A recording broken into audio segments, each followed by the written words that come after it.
بسم اللہ الرحمن الرحیم بسم اللہ الرحمن الرحیم الحمد للہ والصلاة علی اہلہا۔ عزیز طلبہ، السلام علیکم ورحمۃ اللہ وبرکاتہ۔ امید ہے آپ سب خیریت سے ہوں گے۔ شرح نما اول کتاب الصلاۃ درس نمبر 435 میں مبتون کے حکم میں نظریات کی تحقیق پیش کی جائے گی۔ نماز کی قضاء کے احکام زیر بحث ہیں۔ پیٹ کے مریض کے نماز کی حکم میں نظریات کی تحقیق ہوگی۔ متاخرین کی رائے کی ادلہ کا نقد و نظر پیش کیا جائے گا۔ علم رجال کی روشنی میں سند کی تحقیق بھی ہوگی۔ متعلقہ فروعات اور مسائل بھی بیان ہوں گے۔ عبارت کی توضیح اور تشریح بھی پیش کی جائے گی۔ سب سے پہلے عبارت کو دیکھتے ہیں۔ فرمایا محتجین بأن الحدث المتجدد لو نقض الطہارۃ لأبطل الصلاۃ لأن المشروط عدم عند عدم شرطه وبالأخبار الدالة على أن الحدث يقطع الصلاۃ۔ پیٹ کے مریض کے بارے میں دو نظریے تھے۔ جب وہ ایک نماز جتنا بھی اپنے آپ کو روک نہیں سکتا اور حدث سرزد ہونے سے وہ کنٹرول نہیں کر سکتا۔ علامہ حلی کا نظریہ تھا کہ اسے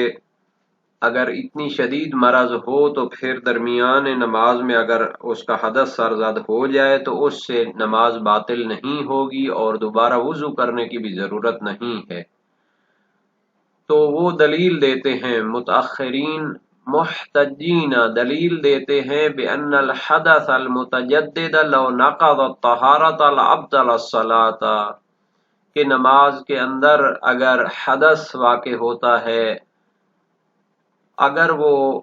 طہارت کو باطل کر دے لأبطل الصلاۃ، تو پھر وہ نماز کو بھی باطل کر دے گا۔ لأن المشروط عدم عند عدم شرطہ، چونکہ مشروط عدم ہو جاتا ہے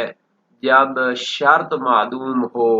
اذا فقد الشرط فقد المشروط، یہ قانون ہے کہ جب شرط ختم ہو جاتی ہے تو پھر مشروط بھی ختم ہو جاتا ہے۔ تو اگر یہ ایک مرتبہ وضو کر کے نماز شروع کرتا ہے اور نماز سے پہلے یا نماز کے درمیان میں حدث واقع ہوتا ہے، اگر یہ طہارت کو باطل کرے اور دوبارہ اس کو درمیان میں وضو کرنا پڑے تو پھر یہ حدث خود نماز کو بھی باطل کر دے گا، چونکہ نماز کے اندر بھی حدث کا واقع ہونا مبطل ہوتا ہے، چونکہ طہارت کا نماز کے اندر باقی رہنا ضروری ہوتا ہے۔ وبالأخبار الدالة على أن الحدث يقطع الصلاة، اور روایات بھی ہیں کہ جو دلالت کرتی ہیں کہ اگر حدث نماز کے اندر واقع ہو جائے تو وہ مبطل ہوتا ہے۔ تو یہ جو مبتون ہے، یہ روایت اور اجماع کے ذریعے آپ کہتے ہیں کہ اس کی نماز باطل نہیں ہوتی، تو اس سے پتہ چلتا ہے کہ نماز کے اندر بھی اگر حدث واقع ہوگا تو پیٹ کے مریض والے کی نماز باطل نہیں ہوگی، اور یہ دراصل حدث ہی نہیں ہے۔ جب یہ حدث نہیں ہے تو پھر اس کی نماز بھی باطل نہیں ہوگی، کیونکہ حدث تو وہ ہوتا ہے جو وضو کو باطل کرتا ہے، اور اگر وضو کو باطل کرے تو پھر نماز بھی باطل ہو جاتی ہے۔ تو اس سے پتہ چلتا ہے کہ جب یہ حدث نہیں ہے، وضو کو باطل نہیں کرتا، تو پھر نہ نماز باطل ہوگی اور نہ ہی وضو باطل ہوگا اور دوبارہ اس کو کرنا پڑے گا۔ والأقرب الأول لتوثيق رجال الخبر الدال على البناء على ما مضى من الصلاة بعد الطهارة عن الباقر عليه السلام، والمراد توثيق رجاله على وجه يستلزم صحة الخبر، فإن التوثيق أعم منه عندنا، والحال أن الخبر الوارد في ذلك صحح باعتراف الخصم فَيَتَعَيَّنُ الْعَمَلُ بِهِ لِذَلِكَ۔ شہید اول اپنا نظریہ بیان فرماتے ہیں، قریب تر نظریہ یہ ہے کہ وہ پہلا نظریہ جو مشہور بھی تھا کہ مبتون کے لیے اتنی تو معافی ہے کہ اگر اس کی مرض شدید ہو اور ایک نماز جتنا بھی وہ کنٹرول نہ کر سکتا ہو تو نماز کے اندر جو اس کا حدث واقع ہوگا تو اس سے نماز باطل نہیں ہوگی، لیکن اس کو دوبارہ وضو کرنا پڑے گا۔ پہلا نظریہ قریب تر ہے لتوثیق رجال الخبر، چونکہ جو روایت اس حکم پر دلالت کرتی ہے اس کے تمام راوی ان کی توثیق کی گئی ہے، یعنی وہ ثقہ قابل اعتماد اور قابل بھروسہ ہیں، ان کی روایت حجت ہے۔ کون سی روایت تھی؟ الدال علی البناء علی ما مضى من الصلاة بعد الطہارۃ، جو روایت دلالت کرتی تھی کہ بنا رکھیں گے جو نماز گزر چکی ہے اس پر بنا رکھیں گے طہارت کرنے کے بعد، یعنی اس خبر میں اس روایت میں دوبارہ طہارت کرنے کا حکم ہے، لیکن سابقہ نماز باطل نہیں ہوگی، اس پر بنا رکھیں گے، اور یہ روایت نقل ہوئی ہے امام باقر علیہ السلام سے۔ تو جب روایت معتبرہ منقول ہے تو پھر اس کے معنی پر عمل کرنا پڑے گا۔ شہید ثانی فرماتے ہیں والمراد توثیق رجالہ علی وجہ یستلزم صحت الخبر، صحت الخبر، مراد راویوں کی توثیق کرنے سے یہ ہے کہ جو لازم آتا ہے مستلزم ہوتا ہے کہ روایت صحیح قرار پائے، کیونکہ راویوں کی توثیق کی دو قسمیں ہوتی ہیں، کبھی تو راوی یعنی کہ ان کی توثیق کی جاتی ہے، ان کو قابل اعتماد قرار دیا جاتا ہے، اور ساتھ میں وہ امامی شیعہ بھی ہوتے ہیں تو وہ روایت صحیحہ کہلاتی ہے۔ تو مراد توثیق سے شہید اول کی بھی یہ ہے کہ وہ روایت صحیحہ بن جائے۔ فَإِنَّ التَّوْثِيقَ أَعَمُّ مِنْهُ عِنْدَنَا، اگرچہ کہ توثیق کی ایک دوسری قسم بھی ہوتی ہے کہ جو موثقہ کہلاتی ہے، ایسی روایت کہ جس کے راوی موثق تو ہوں لیکن غیر امامی ہوں۔ تو فرماتے ہیں کہ توثیق کا لفظ چونکہ دونوں کو شامل تھا تو اس وجہ سے مراد یہاں پہ ان کی وہ ہے کہ جو صحیح خبر کو مستلزم ہوتی ہے، یعنی اس کے راوی امامی اور عادل ہیں، اور توثیق عام ہوتی ہے اس سے ہمارے نزدیک یعنی موثقہ کو بھی شامل ہوتی ہے کہ اس کے راوی ثقات ہوتے ہیں لیکن غیر امامی ہوتے ہیں، دونوں کو شامل ہے، لیکن شہید اول کی یہاں پہ مراد یعنی توثیق سے صحیح مراد ہے۔ والحال ان الخبر الوارد فی ذلک صحح باعتراف الخصم، در حالانکہ یہ جو روایت ہے یہ صحیحہ ہے، قول دوم کے جو ماننے والے ہیں وہ بھی اس کا اعتراف کرتے ہیں، یعنی علامہ حلی نے بھی اس کو صحیحہ قرار دیا ہے۔ فَيَتَعَيَّنُ الْعَمَلُ بِهِ لِذَلِكَ، جب ایک صحیح اور معتبر روایت موجود ہے تو اس پر عمل کرنا متعین ہے۔ اس کا یہ معنی کرنا پڑے گا کہ روایت جب آ گئی ہے تو مبتون کو اتنی تو معافی ہے کہ اگر نماز کے دوران حدث سرزاد ہوتا ہے تو سابقہ نماز باطل نہیں ہوگی، لیکن اس میں آیا کہ دوبارہ وضو کرے تو پھر اس کی معافی ہم نہیں دے سکتے۔ وَشُہْرَتِهِ بَيْنَ الْأَصْحَابِ خُصُوصًا الْمُتَقَدِّمِينَ، اور وہ روایت مشہور ہے علماء شیعہ کے درمیان، خصوصاً متقدمین نے اس پر عمل کیا ہے، تو ایسی روایت جو صحیح و سند بھی ہو، معتبر اور حجت بھی ہو، اور علماء فقہا کے درمیان مشہور بھی ہو تو اس کے معنی پر عمل کرنا پڑتا ہے۔ ومن خالف حکمہ اولہ بان المراد بالبناء الاستئناف، اور جو عالم اس کے حکم کی مخالفت کرتے ہیں یعنی روایت کے معنی پر عمل نہیں کرنا چاہتے تو وہ اس کی تعویل کرتے ہیں کہ بنا رکھنے سے مراد دوبارہ نماز شروع کرنا ہے، حالانکہ روایت میں تھا کہ جتنی نماز پڑھی گئی ہے اس پر بنا رکھیں، یعنی اس کے بعد وضو کر کے آگے والی نماز پڑھیں، لیکن وہ اس کی تعویل کرتے ہیں کہ بنا رکھنے سے مراد کیا ہے کہ یعنی اس نماز کو شروع سے پڑھیں۔ وفیہ اس تعویل میں اشکال ہے ان البناء علی الشیء یستلزم سبق شیء منہ یبنی علیہ لیکون الماضی بمنزلۃ الاساس لغتا وعرفا۔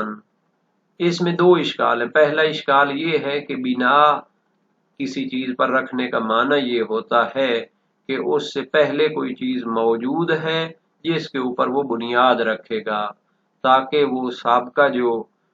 بنیاد ہے وہ اساس کی مانند قرار پائے۔ لغت میں بھی بنیاد رکھنے کا یہی معنی ہوتا ہے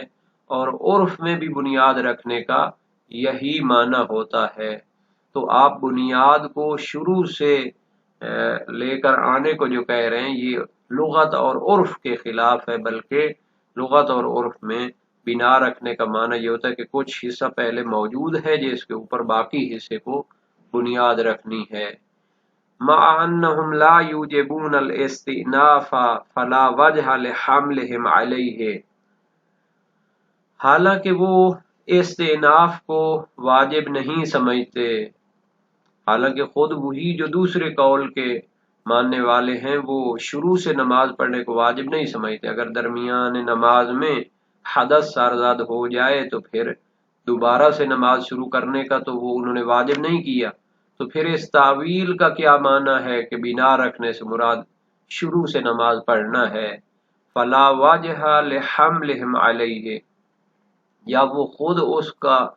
فتویٰ نہیں دے رہے کہ اگر مبتون کے لیے درمیان نماز میں حدث سرزد ہو جائے تو وہ شروع سے نماز پڑھے، تو پھر ایسی تعویل کرنے کی کوئی وجہ بھی نہیں ہے۔ والاحتجاج بالاستلزام مصادرۃ، اور انہوں نے جو دلیل پیش کی تھی کہ لازم آتا ہے درمیان نماز میں اگر حدث سرزد ہو جائے پیٹ کے مریض والے سے کہ دوبارہ وہ وضو کرے، تو اس سے لازم آتا ہے کہ ان کی نماز بھی باطل ہو جائے، کیونکہ یہ جو حدث ہوتا ہے یہ نماز کو باطل کرنے والا ہوتا ہے۔ اسی وجہ سے آپ نے کہا کہ دوبارہ وہ وضو کرے، دوبارہ وضو کرتے ہیں چونکہ اس کی طہارت ختم ہو گئی ہے، تو اس کا معنی یہ کہ اس کی نماز بھی باطل ہو چکی ہے، کیونکہ نماز کے اندر طہارت آخر تک شرط ہوتی ہے۔ تو شہید ثانی فرماتے ہیں یہ جو دلیل دے رہے ہیں کہ لازم آتا ہے وضو ٹوٹ جانے سے کہ اس کی نماز بھی باطل ہو چکی ہو، اس سے استدلال کرنا مصادرہ علی المطلوب ہے، یعنی اس کے درمیان ملازمہ نہیں پایا جاتا۔ کیوں جناب؟ چونکہ جب معتبر روایت میں موجود ہے کہ جب نماز کے اندر مبتون سے حدث سرزد ہو جائے تو وہ فقط وضو دوبارہ کرے اور اپنی سابقہ نماز پر بنیاد رکھے، تو پھر ہم کہہ سکتے ہیں کہ اس روایت معتبرہ اور صحیحہ کی وجہ سے فرق کیا گیا ہے، دونوں میں ملازمہ نہیں پایا جاتا۔ تو یہ مصادرہ علی المطلوب ہے۔ اگر ہمارے پاس دلیل نہ ہوتی تو پھر آپ جو ہے ایسا کہتے تو ٹھیک تھا، لیکن جب روایت معتبرہ میں اس میں فاصلہ ڈال دیا گیا ہے، فرق کر دیا گیا ہے، تو پھر اس کو ماننا پڑے گا۔ والاحتجاج بالاستلزام مصادرۃ وکیف یتحقق التلازم مع ورود النص الصحیح بخلافہ، کیسے یہ ملازمہ ثابت ہو سکتا ہے حالانکہ نص سے صحیح یعنی معتبر روایت موجود ہے اس کے خلاف۔ روایت میں یہ صراحتاً کہا گیا ہے کہ جب نماز کے اندر مبتون سے حدث سرزد ہوگا تو وضو دوبارہ کرے گا لیکن نماز باطل نہیں ہوگی۔ والاخبار الدالۃ علی قطع مطلق الحدث لها مخصوصۃ بالمستحاضۃ والسلس اتفاقاً، اور ان کی دوسری دلیل کیا تھی علامہ حلی علیہ رحمہ کی کہ روایات موجود ہیں جو دلالت کرتی ہیں کہ اگر حدث سرزد ہو جائے تو پھر وہ نماز کو باطل کر دیتا ہے۔ قطع مطلق الحدث ہے کہ ہر قسم کا حدث جو ہوتا ہے وہ نماز کو باطل کر دیتا ہے۔ ان روایات سے پتہ چلتا ہے کہ یہ جو وضو ہے واجب کیا گیا ہے درمیان نماز میں، تو اگر اس کو مانا جائے تو پھر وہ حدث کیا ہوگا، مبطل نماز شمار ہوگا۔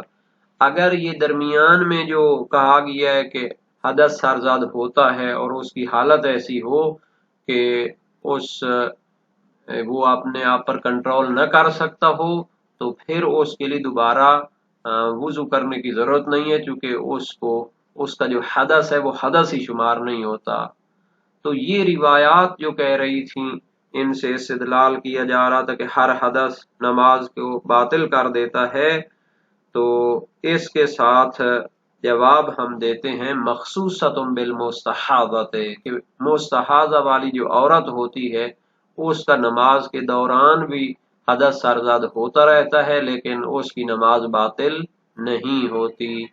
والثلث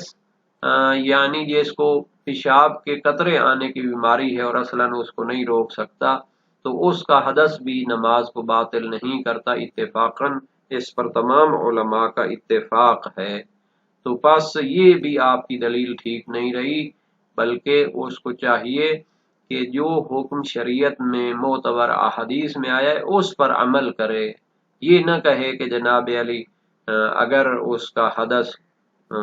باطل کرتا ہے طہارت کو تو پھر اس کی نماز کو بھی باطل کرنا چاہیے۔ ایسے حدث موجود ہیں جو نماز کو باطل نہیں کرتے، جیسے مستحاضہ کا حدث ہے اور سلس البول کا حدث ہے۔ وَهَذَا الْفَرْدُ يُشَارِكُهُمَا بِالنَّصِّ الصَّحِيحِ،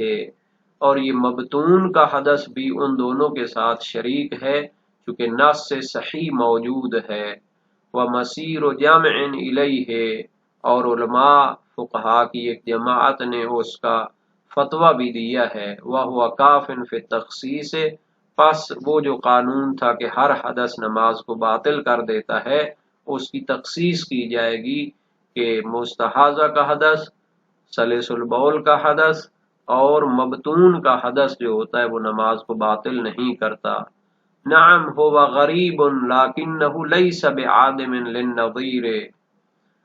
ہاں یہ جو فتویٰ ہے کہ مبتون شخص درمیان نماز میں جب اس سے حدث سرزاد ہوگا تو وہ نماز کو روک کر پورا وضو کرے گا دوبارہ اور پھر نماز کو بھی نیاد رکھے گا، تو یہ فعل کثیر لازمات ہے، منہ دھونا ہے، ہاتھ دھونے ہیں، سر کا مسح ہے، پاؤں کا مسح ہے۔ لیکنہ لیس بعادم للنظیر، لیکن اس کے بھی نظیر پائے جاتے ہیں۔ عادم کا مطلب ہوتا ہے یہ ایسا فرد نہیں ہے کہ جس کی کوئی اور مثال نہ پائی جاتی ہو، عادم کا مطلب نہ پایا جانا، للنظیر اس کی نظیر۔ فقد ورد صحیحا قطع الصلاة والبناء علیہا فی غیرہ،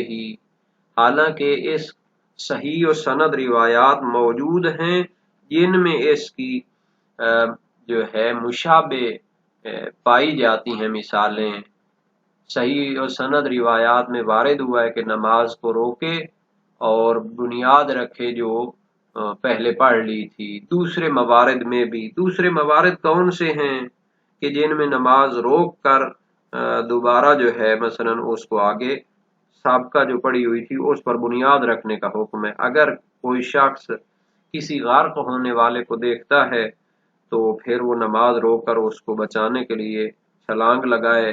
پانی میں اور اس کو نکال کے لائے اور پھر اپنی نماز کو آگے جاری رکھے، یا ایک بچہ جو ہے وہ کنویں میں گر رہا ہے تو اس کی نجات کے لیے بھی وہ نماز کو روک دے اور اس کو بچا لے اور پھر بعد میں اپنی نماز کو آگے جاری کرے۔ تو یہ صحیح و سند روایات میں وارد ہوئی ہیں چیزیں۔ مع ان الاستبعاد غیر مسموع، حالانکہ یہ جو ہم نے کہا عجیب و غریب مسئلہ ہے، اگر اس کا وہ دوسرا کوئی مورد نہ بھی ہوتا تو بھی ہم اس کو ماننے پر مجبور ہوتے، اور فقط عجیب و غریب ہونے سے اس کو رد نہیں کیا جا سکتا، چونکہ شریعت کے جو احکام ہیں وہ وحی کے ذریعے اور الہی قانون سازی کے ذریعے ہم تک پہنچتے ہیں۔ اس عبارت میں یہ جو روایات ہیں جن میں دلالت ہوتی ہے کہ حدث نماز کو باطل کر دیتا ہے، تو یہ ابو بکر حضرمی کی روایت ہے امام باقر علیہ السلام سے اور امام صادق علیہ السلام سے، لا یقطع الصلاۃ الا اربعۃ الخلا والبول والریح والصوت، اور یہ روایت موجود ہے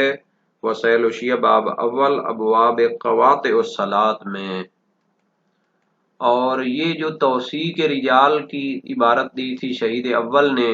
اور شہید ثانی نے کہا تھا کہ اس سے مراد صحیح و سند ہے، تو اصل میں دو روایتیں اس باب میں موجود ہیں۔ تو شہید ثانی کی نظر میں وہ صحیح محمد ابن مسلم ہے جو امام باقر علیہ السلام سے منقول ہے، تو وہ روایت موجود ہے فقی میں جلد اول صفحہ 237 باب صلاۃ المریض میں، اور شہید اول کی نظر میں جو روایت ہے وہ تہذیب الاحکام میں منقول ہے عیاشی کی سند سے، اور محمد بن نصیر ہے، محمد بن حسین، جعفر بن بشیر، عبداللہ بن بکیر عن محمد بن مسلم، تو اس کی سند میں چونکہ عبداللہ بن بکیر فتحی المذہب ہے تو اس وجہ سے اس کی توثیق یا موثقہ بھی اس کو قرار دیا جا سکتا ہے، جبکہ یہ جو سند ہے من لا یحضر الفقی کی تو وہ صحیح ہے، تو دونوں کی الگ الگ مراد بھی ہو سکتی ہے۔ تہذیب جلد اول صفحہ 350 حدیث 1036 میں ہے، اور وسائل الشیعہ باب 19 ابواب نواقض الوضو میں یہ حدیث موجود ہے۔ اچھا، اس کے بعد آخر میں جو روایات کی طرف اشارہ کیا تھا کہ روایات صحیح وارد ہیں کہ درمیان نماز میں بھی چھوڑ کر اس کو ہم بنیاد رکھ سکتے ہیں، تو یہ روایت موثق سمع بن مہران ہے انقاذ غریق کے لیے، اور یہ وسائل الشیعہ باب 22 ابواب قواطع الصلاۃ میں ہے، اور خبر اسماعیل بن ابی زیاد ہے امام جعفر صادق علیہ السلام سے جو بچے کو بچانے کے بارے میں ہے، وسائل الشیعہ باب 22 میں ہی موجود ہے۔